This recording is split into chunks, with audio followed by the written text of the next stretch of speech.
You really think you can fix this, old man? The younger mechanic's voice dripped with mockery, drawing laughter from the small crowd of customers waiting in the shop. Grease-stained tools clinked against the metal workbench as Joe, the grey-haired mechanic in question, didn't even look up from the rusted engine he was working on. His hands were slow but steady, his motions deliberate. He'd been doing this for longer than the kid heckling him had been alive. Before we move further into this story, let us know in the comments where you're watching from. We'd love to hear. Let's dive in. It was a busy Friday afternoon at Harrison's Auto, the kind of day when cars came in with more problems than solutions. The younger mechanics, fresh from trade school, buzzed with energy and overconfidence. Joe had been there for decades, but to them he was just the old guy, who didn't work as fast as the rest. They didn't see the quiet mastery in his movements, only the lines on his face and the way he stretched his back before bending over a car. "That truck's done for," another young mechanic snickered, leaning against the wall. "Bet he won't even get it to start."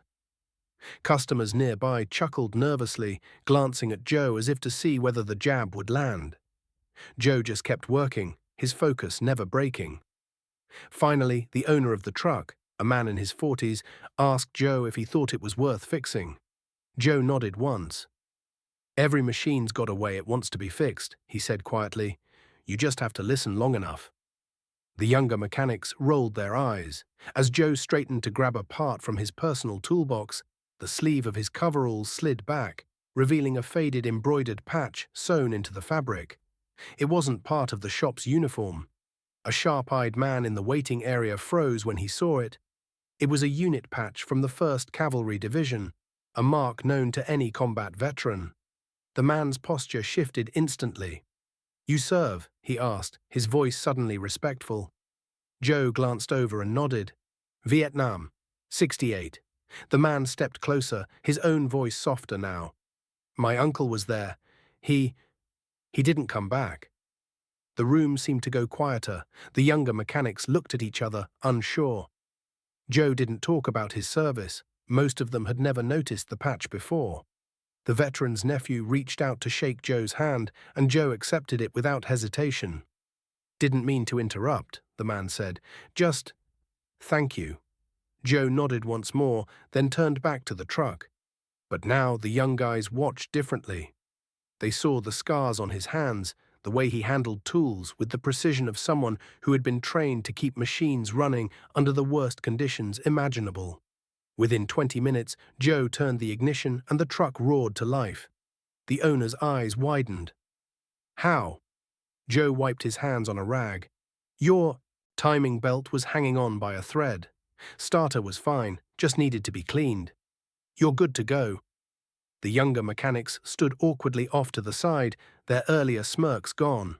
One of them finally spoke. "I didn't know you were in the military." Joe looked at him for a long moment. "You didn't need to know," he said evenly. "You just needed to respect the work." The shop stayed quieter for the rest of the afternoon. Customers who'd witnessed the exchange gave Joe nods of appreciation as they left. For the first time in a long while, no one rushed him.